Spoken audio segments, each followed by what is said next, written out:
it's Tiffany and Lorraine Galloway, certified high performance coach with another episode of the Resilient Mother podcast.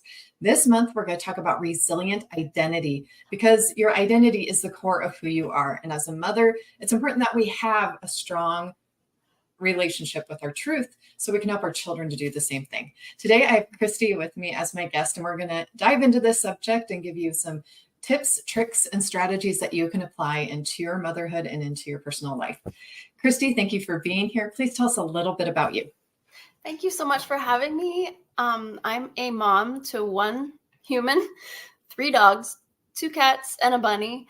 I have been momming since 1999 when my husband and I took a position at a youth home. And over the time of 22 years, we were counselor parents to around 600 young men from different cities all over the United States and a couple other countries.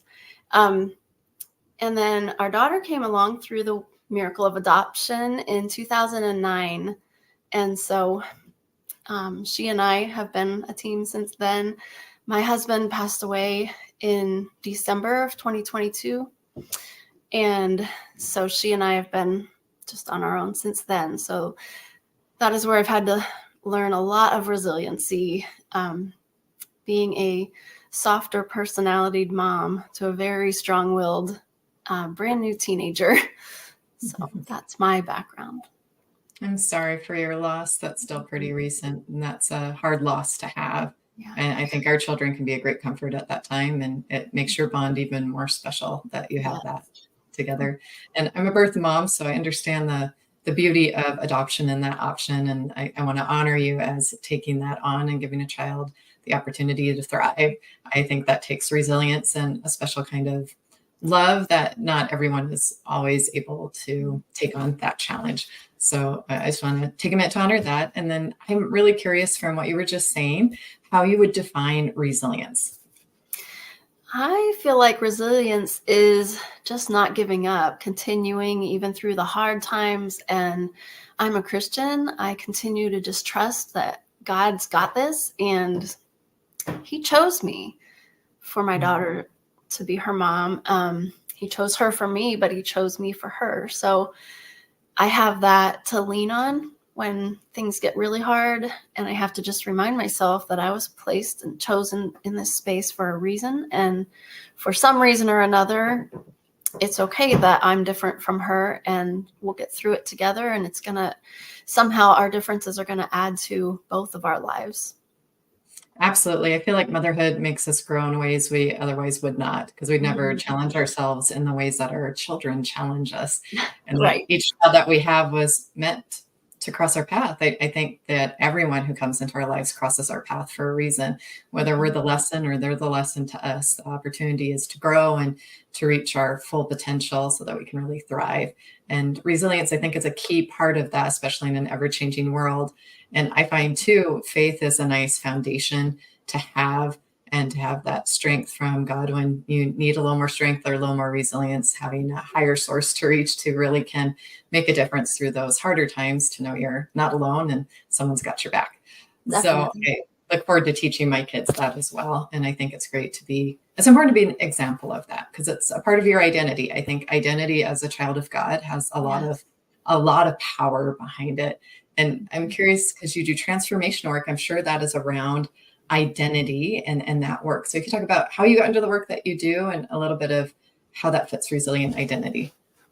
While my husband was in the hospital, he was in the hospital from October 15th through December 1st. And being a kidney transplant recipient, we had been in the hospital many times. And through that time, I just knew God was going to get us out of there, just like he'd had all the other times we've been in the hospital. So as my husband's needs changed, I realized that when he got out of the hospital, he was going to need me 100% around the clock. And so I was looking to change jobs, and I had looked into life coaching for many years, like off and on. I thought it would be a good thing. We had done a lot of our whole job, and the name of what we did at the youth home was like, not life coaching, but life space counseling. And so I thought life coaching would just be right in that same area, exactly what I would probably want to do someday, but had not looked into it really diligently yet. I didn't have a need for it. So now I knew I would need to work from home because I would need to be there for my husband in between times that the nurses would have to come and care for him. So I saw an ad on Facebook one day and I looked into it, and I took a 6-month course just to hone skills and just wrap my mind around what actual life coaching is compared to life-based counseling or therapy.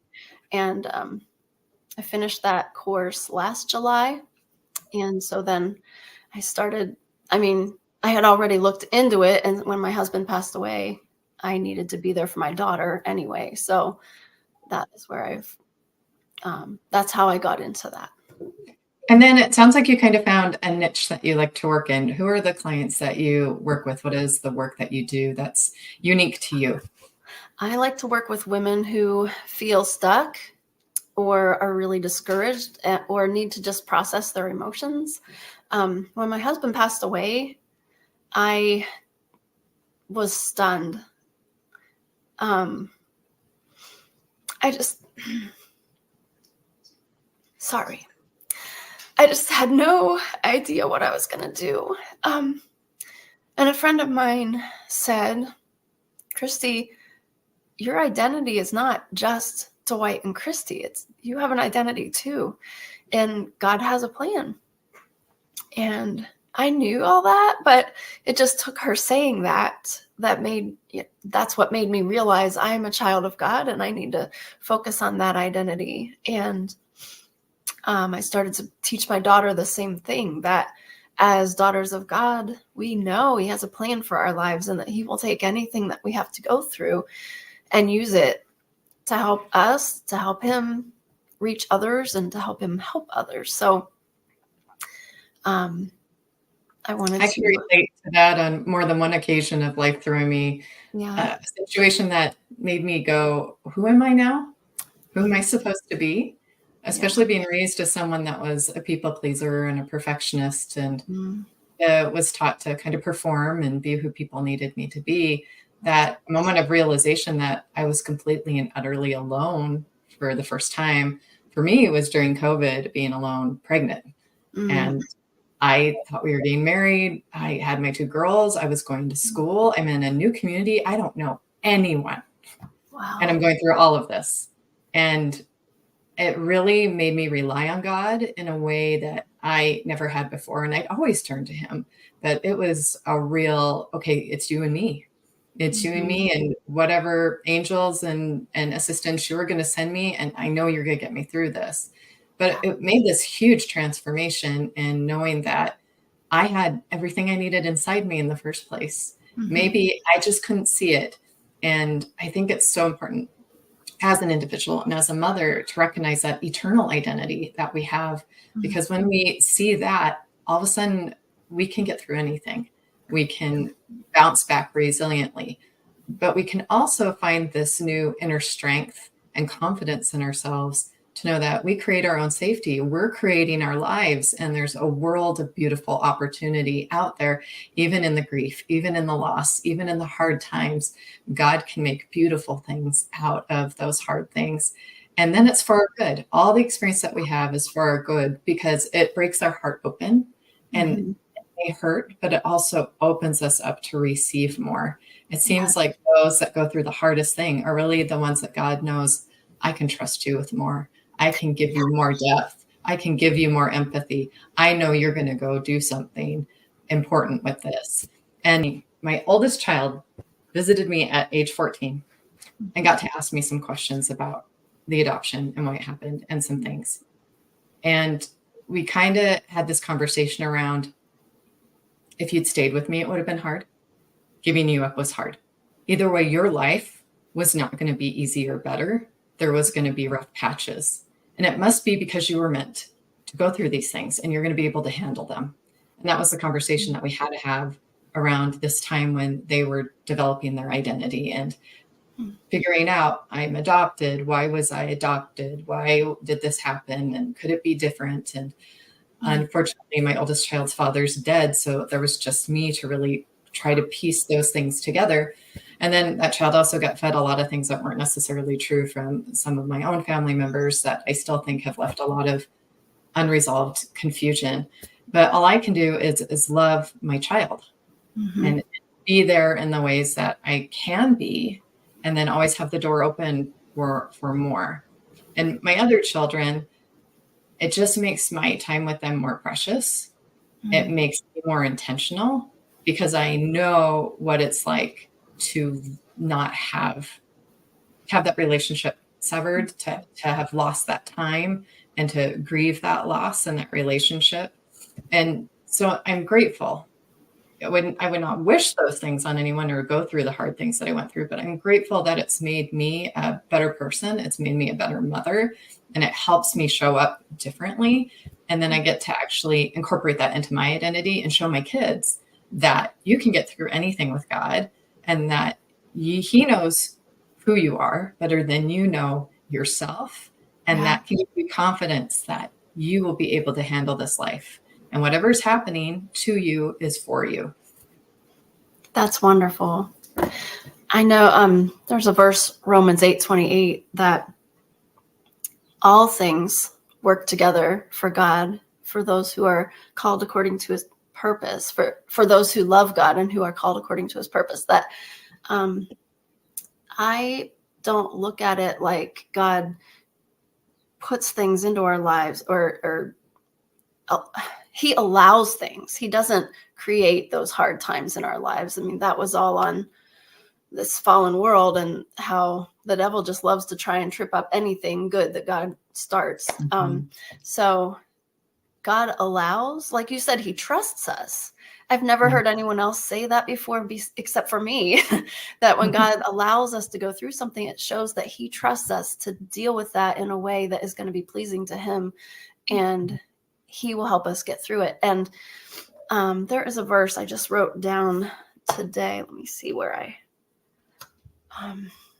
it was about, I don't see it where I read well, that. while you're finding it, what you made me think of is agency. So I think this is a thing that people get really hung up on, is how could God allow that? Right. Why would he let this happen? Why am I having to go through so much pain? Why? And it's hard to see that it's for our good. But the thing about it is, it's not faith if it's not a choice.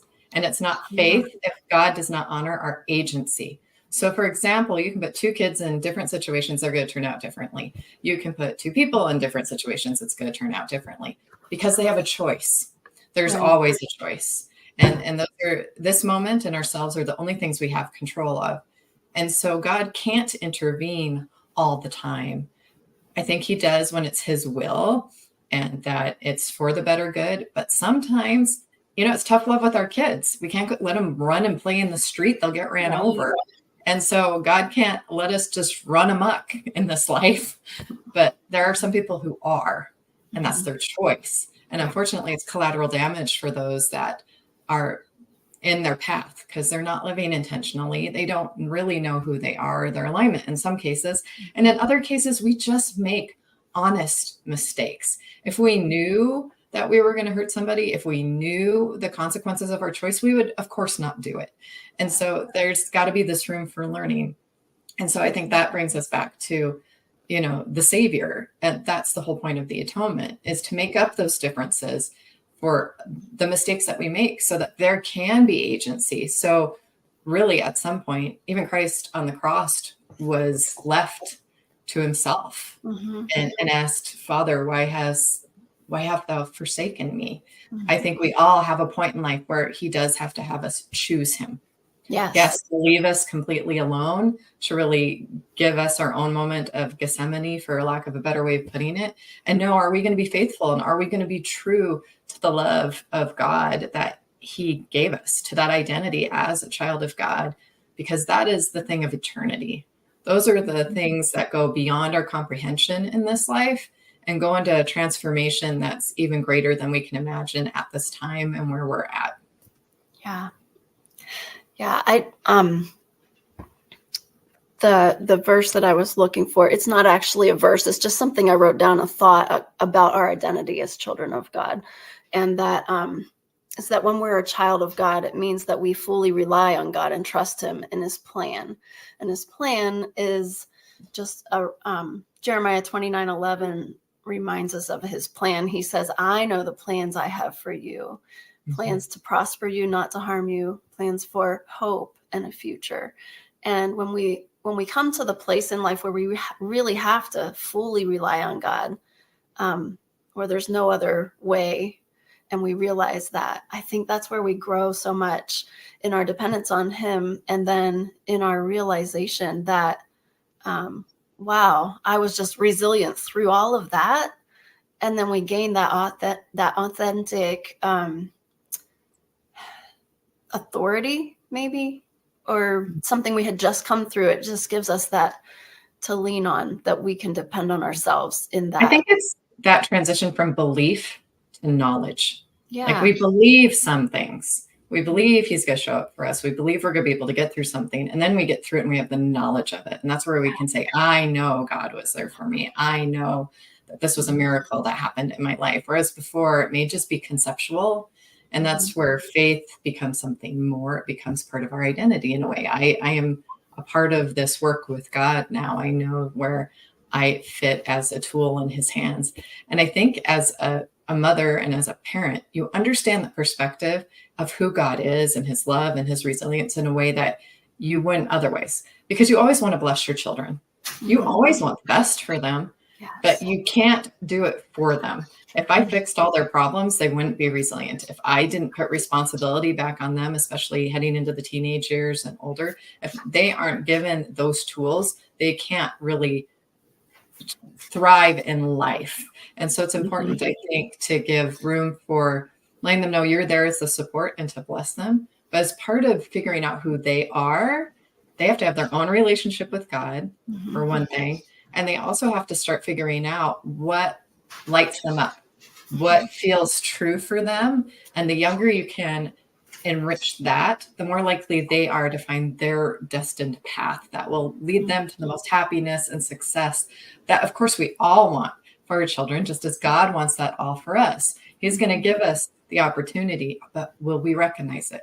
Will we take it? And I think that's the real important thing to teach our kids and give them these nuggets of truth, like scriptures that you're quoting, but also that example of who we are. Are we praying daily? Are we going to church? Are we doing the things, even if they might fight it? Are we being that example as a mother of God, a mother of faith, and those things as part of our identity, so they can see the potential of that relationship with God. They can see the potential of who they can be.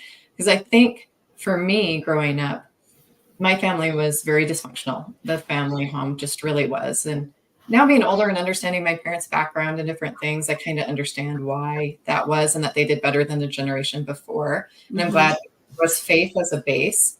But I know I had to have that personal relationship with God. I couldn't lean on theirs or somebody else's. I had to make that.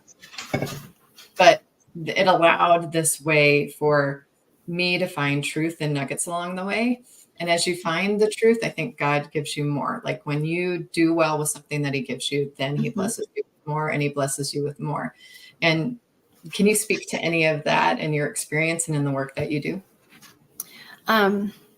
Definitely. I actually just had that conversation with my daughter last night, that God says, and I just read it actually this morning too in the scripture, but that Jesus was teaching his disciples, and that he said when God has given you something small to take care of, and then you do well with that, he's going to bless you with more. And it was just recent where I was trying to teach my daughter about her chores, and when I can trust her with something small like that, then I can trust her with something bigger, where she wants to go to the park after school and hang out with people. I can trust that she'll be where she says she's going to be, or with the people she says she'll be with. If I can trust her to make sure she's doing her chores well and not pretending to do them and, shoving things under her bed or whatever, Yeah. I know all about that. My room's done. It is? Oh, and then go back later, like an hour later, and I'm like, okay. But we were meant to catch those things. I think it's really important to understand that it's not our job to shelter our kids and keep them pure and clean and then send them out into the world. I mean, we do want to keep them pure and good and all that, but we're supposed to let them make mistakes at home in this safe environment first, so that they don't make bigger mistakes and have bigger consequences when they leave home. I was very, very sheltered. I was actually raised like the world was going to end in the year 2000. And so it was just stay good, stay pure, and then God's coming and all is well. So the year 2000 comes, nothing happens. I have no plan. I have no plan. I don't really have the skill set. In my first year of college, woo, man, culture shock. Wow. And I couldn't recognize peer pressure. I didn't know how to deal with so many things. And I was just thrown into an environment that I didn't have church on a regular basis. There wasn't like a singles ward. I didn't know I was part of a party school. I just went to where I got a scholarship because I'm like, oh, everyone's going where they have a scholarship, right? And it was such a disaster for me. And what's funny is on the outside, it wouldn't make any sense to anyone because I was doing all the things my parents wanted me to do and being who I was told to be and, a good student, cheerleader, community theater, gymnast, like she's doing well. And I think that confuses people sometimes when you have someone who seems like they're doing really, really well and that they're an achiever. If the inner work isn't done, if it's just for show or outside validation, or if it's not on a foundation that God intended for them to build their truth, eventually the cracks will show. Eventually you'll see someone and just be so confused on, well, now they're depressed, or now this happened to them, or how did they end up in that relationship? Like, it's so important to let people find truth along the way so that they can stay true to themselves and put boundaries around it. Even if that means that my daughter talks to me about, you may want this for me, but it's not what I want for myself. I think it's so important not to put unrealistic expectations on our kids, to set them up with the right tools and strategies, but also just to honor whatever their identity is. And I know I find a lot of comfort in the idea that God knows my children better than I do. And so I don't have to figure it all out, but I do know I have a source that can help guide me in the right direction of what to say or what to do when maybe I don't have the best parental resource. I'm chain breaking and doing things way different than they are. And so I can't rely on them as a source. My grandparents are gone, and maybe that's all for a reason. Maybe I'm just meant to blaze my own trail for a reason. And so knowing that at least he's the constant source I can always go to, that brings me so much comfort. And I really, really want my children to understand that, because life isn't always going to be easy, but he is always there. He definitely, he chose Jesus' earthly parents. Jesus' father, Joseph was an adoptive father, and they were not perfect parents. They lost him when he was 12. Had to go back and find him. Like, where did this kid go? And so that has always given me comfort too. There are no perfect parents. There's a million ways to be a good parent, though. And we just have to do our best and know that with God as our source, we're going to do the best we can, and he'll fill in the gaps where we fall short. Well, think about the other side of that story, though, because Jesus is surprised that they don't know he's out doing his father's work. He is so solid in knowing who he is. He's like, I'm doing what's wrong. I'm doing what I'm supposed to be doing. And I think that kind of shows us, a perspective too, from the other side of when a child really knows something, that we can trust them with themselves. And I think if we enrich that, then they'll have confidence too, to trust their own decisions, to trust their own intuition. It's being raised without a voice and being really stifled that leads to a lot of problems, either emotionally or mentally, as you get older, because you're developing that identity. And when your voice is quieted, or it's told it doesn't matter, or your tears are not valid, knock it off, or people think that doesn't have an impact, but it can have a very severe lasting impact. And it's really not of God to he loves the precious little ones. He's always like, let the little ones come to me, and gives room for them to be little. Let them be little. Let them be a child while they're a child, and enjoy every stage of it. Understand child development. Understand where they're at. Understand the appropriate things to say with this precious person that has been given to you. Everything you say, everything you do, they're a sponge. It becomes a part of their identity, whether you mean for it to or not. And our words in particular have such power and lasting effect. And we can apologize, we can correct it when we can, but if we're more intentional and conscious in the first place, we can prevent work that needs to be done later. Now everybody's going to make mistakes, like you just pointed out. And so that we're learning too. And if we can admit that and be humble about that, I think that really helps and a lot. Going through grief was really eye-opening for me. I had no idea what to expect. My husband's death was a complete surprise down to the moment. I just kept expecting God was going to do a miracle. He had shown us many miracles throughout our marriage. And just to realize I was walking away from that hospital alone was just so shocking. And all that pain I had to go through and process, I knew eventually there was going to be a purpose for it. And that was what the summit was that I did, just to try and reach others and let them have that hope, to show them there is hope out there. And my word for the year that year, and it was 2023, was hope, because I had to remind myself that, yeah, it feels hopeless right now, but it's never hopeless. God is my source. He's going to get me through this. And he has a plan. He has a purpose for this. And I like to look at it like a story. There's a song by Katie Nicole and Big Daddy Weave, God is in this story. Mm-hmm. And that song became so real to me, that 6.5 weeks where my husband was going through all that he was going through at the time. And I just kept reminding myself, God's in this story and he has a plan for whatever is going to be next. So when my husband had to start his next chapter in heaven, and I won't get to read that chapter for many years, but God had a new chapter for me too. And I had to trust him in that.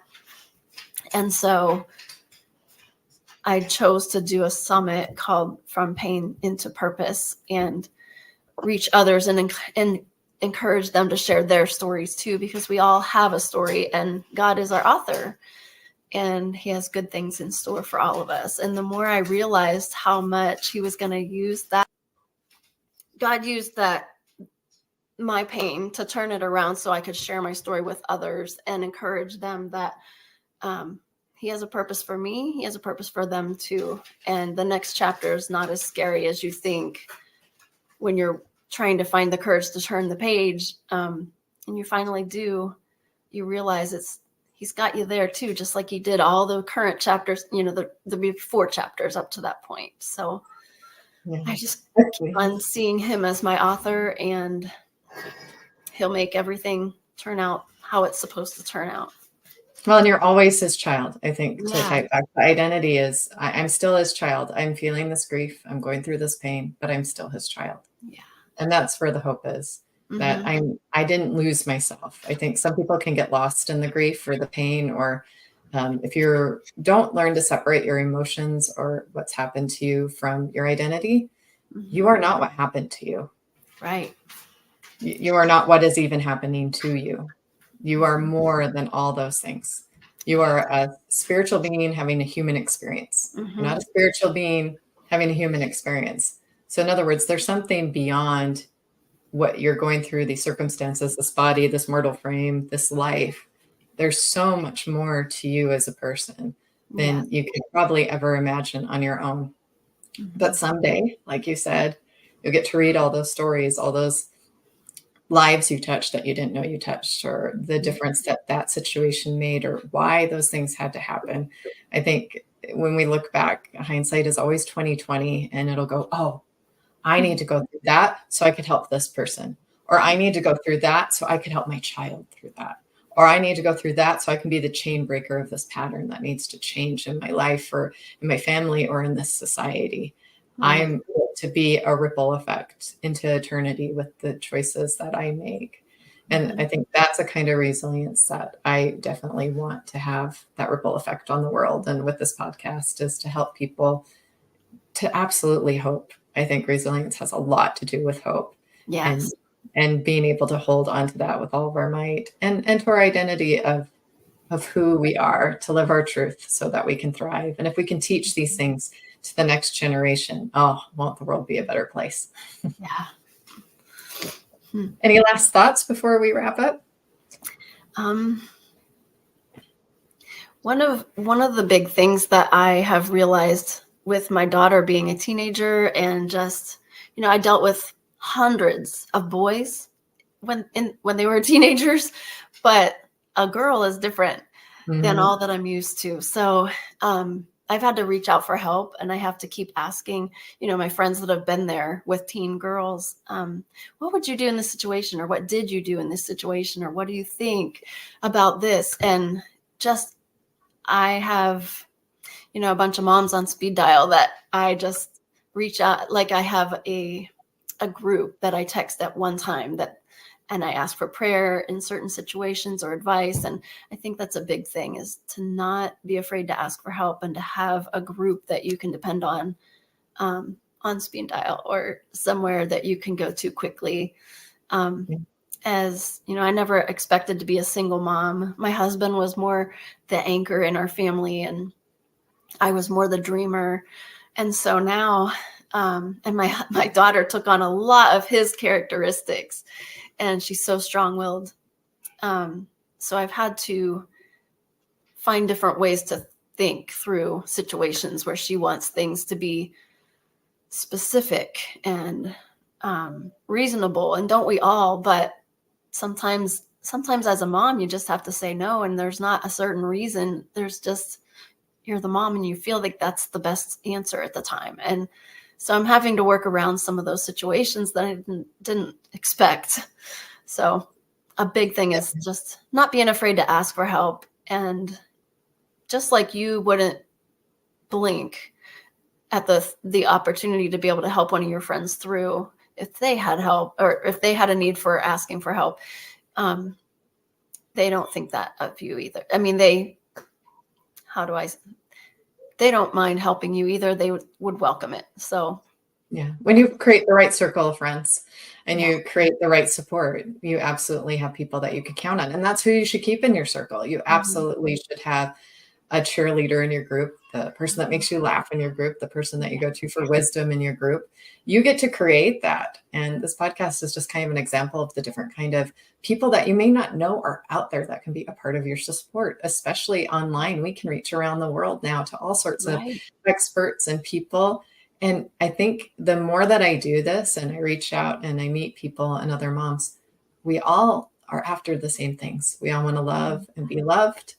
We all want to live our truth. We all want to thrive. And those of us of faith, we want to make God a part of the story.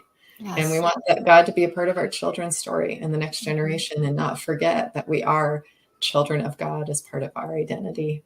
Thank you, Christy, so much for this conversation and your vulnerability in this conversation and just being authentic with me here in this space. I think it helps others to feel comfortable in doing the same, and that you can't just put yourself out there, and that your story matters and that one person can make a difference. And if this podcast today just reaches one person and makes a difference, it was all worth it. Everything is worth it at some point, as long as you have a heart to serve. Absolutely. Thank you so much for having me. Where can people find you if they want to work with you? My website is at Pensight. I wrote it down because it's a little bit confusing. It's pensight.com/x/walking free. So that's right. And we'll have that link somewhere around here so that if you didn't quite get that, it's here somewhere. Just look for it. Okay. Thank you, everyone, for being here, and our listeners. We'll see you again soon with another episode of the Resilient Mother podcast. I believe in you, believe in yourself, and God bless.